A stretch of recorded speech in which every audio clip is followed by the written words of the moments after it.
হয়ে ওঠে আরো ভয়ঙ্কর। হ্যালো প্রিয় লিসেনার্স, আসসালামু আলাইকুম। সবাই কেমন আছেন? আশা করি মহান আল্লাহ তাআলার কৃপায় আপনারা সবাই খুবই ভালো আছেন। আজকে আমাদের ভৌতিক লাইভ স্টেশনের দ্বিতীয় এপিসোড। আশা করি যে ঘটনাটি শেয়ার করা হবে সেটি আপনাদের সবার খুবই ভালো লাগবে। আর তাছাড়াও আপনারা যদি চান আপনাদের সাথে ঘটে যাওয়া কোনো ভয়ঙ্কর ঘটনা বা কোনো প্যারানরমাল অ্যাক্টিভিটি, সেগুলো আপনারা আমাদের সাথে শেয়ার করতে পারেন। আমাদের চ্যানেলের ডিসক্রিপশনে আমাদের সাথে যোগাযোগ করার লিঙ্ক দেওয়া আছে, আপনারা সেখান থেকে আমাদের সাথে যোগাযোগ করার মাধ্যম পেয়ে যাবেন। আর যদি আপনারা চান তাহলে আমাদের সাথে আপনারা লাইভেও আড্ডা দিতে পারেন। প্রতি শনি ও মঙ্গলবার ভৌতিক লাইভ স্টেশনে আমরা অতিথিদেরকে আহ্বান করি।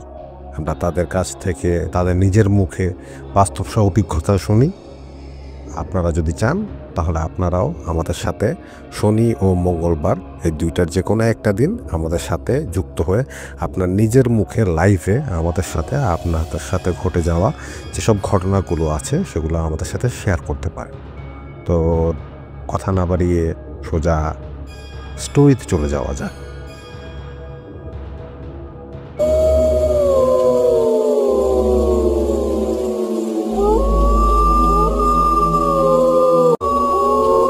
আমি ছোটবেলা থেকে নদীতে মাছ ধরতে ভালোবাসি। চারিদিকে নীরবতা, ছিপ ফেলে বসে থাকা, মনে অন্যরকম শান্তি লাগে। কিন্তু একটা রাত আছে, সেটা আজও মনে পড়লে কাশি উড়ে ওঠে। ওই রাতের পর আমি আর কখনো নদীর ধারে রাতের বেলা মাছ ধরতে যাইনি। সেদিন কি হয়েছিল? সেদিন রাত প্রায় 11টা বাজে। গ্রামের ধলেশ্বরী পুরনো ঘাটে গেলাম মাছ ধরতে। জায়গাটা খুবই নির্জন, লোকজন রাতে ওই দিকে যায় না। কেউ নেই বলে নাকি অদ্ভুত ঘটনা ঘটে, কিন্তু আমি এসব পাত্তাই দিই না। নদীর ধারে পৌঁছে দেখি চারপাশে অন্ধকার, আর গাছপালাগুলো ডাল হাওয়ায় নড়ছে। নদীর পানির গন্ধটাও কেমন যেন সেদিন আলাদা লাগছিল। আমি ছিপ গেঁথে বসে গেলাম।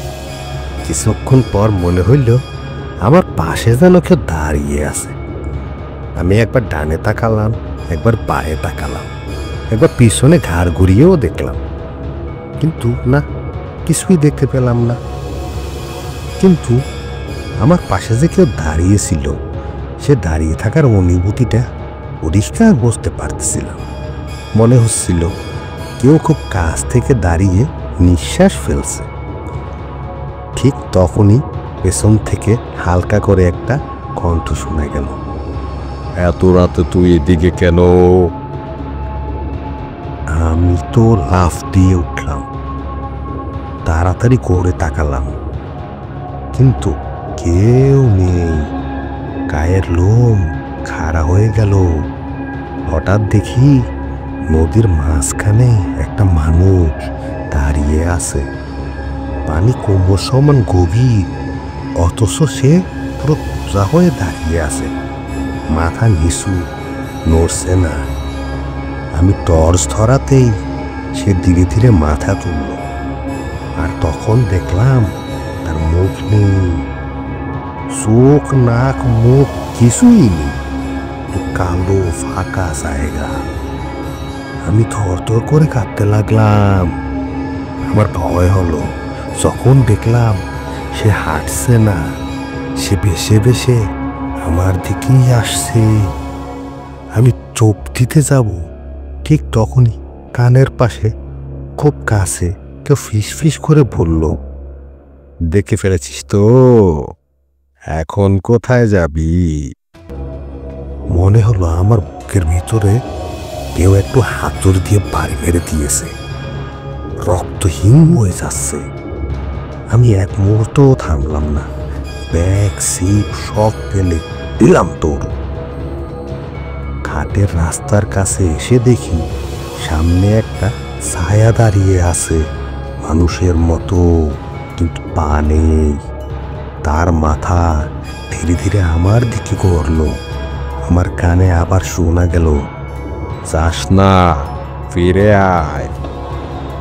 আমি ভয় পেয়ে ছায়াটাকে পাশ কাটিয়ে দৌড়ে গ্রামে ঢুকলাম। বাড়িতে এসে ভয় শেষ। এবার মনে হয় একটু হাঁপ ছেড়ে বাঁচলাম। যেই বাড়ির দরজাটা লাগাতে যাব, অমনি মনে হলো কেউ যেন বাইরে থেকে দরজায় হালকা চাপ দিচ্ছে। আমি জানালা দিয়ে উঁকি মেরে দেখি বাইরে মাটিতে আমার ছিপ, আমার ব্যাগ, আমার সাথে যা যা ছিল, যা আমি নদীর ঘাটেই ফেলে এসেছি, সেগুলো আমার বাড়ির উঠোনে পড়ে রয়েছে। এটা দেখে তো আমি আরো ভয় পেয়ে গেলাম। তারপর আমার আর কিছুই মনে নেই। সেদিন রাতে জ্বর এলো, কয়েকদিন ভালোভাবে কথাও বলতে পারিনি। সেই রাতের পর আর কখনো নদীর ধারে রাতের বেলা মাছ ধরতে যাইনি।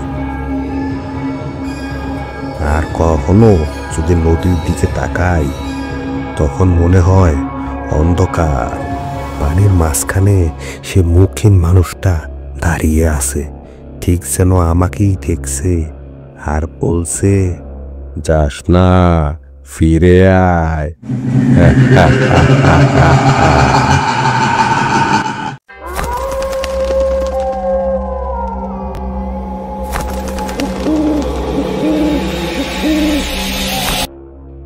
তো প্রিয় লিসেনার্স, কেমন লাগলো ঘটনাটি? আশা করি সবার খুবই ভালো লেগেছে। অনেকে হয়তো খুব ভয়ও পেয়েছেন। তো এভাবে আমাদের সাথে থাকবেন, আমাদের পাশে থাকবেন এরকম আরও ভয়ঙ্কর ঘটনা শোনার জন্য। আর হ্যাঁ, শেষ করার আগে আরও একবার জানিয়ে দিচ্ছি, আমাদের চ্যানেলের ডেসক্রিপশনে গেলে আপনি আমাদের সাথে যোগাযোগ করার লিঙ্ক পেয়ে যাবেন, মানে মাধ্যমটা পেয়ে যাবেন। সেখান থেকে আপনি আপনার সাথে ঘটে যাওয়া বা আপনার পরিবার পরিজনদের সাথে ঘটে যাওয়া বা আপনার পাড়া প্রতিবেশীর সাথে ঘটে যাওয়া যেসব প্যারানর্মাল ঘটনাগুলো আছে, সেগুলো আমাদের সাথে আপনি শেয়ার করতে পারেন। আর প্রতি শনি ও মঙ্গলবার আমাদের চ্যানেলে লাইভ হয়ে থাকে, যে লাইভে আমরা বিভিন্ন অতিথিদেরকে আহ্বান করে থাকি। সেখানে অতিথিরা নিজের মুখে তাদের সাথে ঘটে যাওয়া বাস্তব সব ঘটনা আমাদের সাথে শেয়ার করে। আর আপনিও যদি চান আমাদের সাথে লাইভে যুক্ত হয়ে আপনি আপনার সাথে ঘটে যাওয়া বা আপনার পাড়া প্রতিবেশী, পরিবার পরিজন, তাদের সাথে ঘটে যাওয়া কোনো ঘটনা আমাদের সাথে শেয়ার করবেন, তাহলে আমাদের সাথে ওই লিঙ্ক থেকে যোগাযোগ করতে পারবেন। তো আজকের মতো বিদায়, আল্লাহ হাফেজ।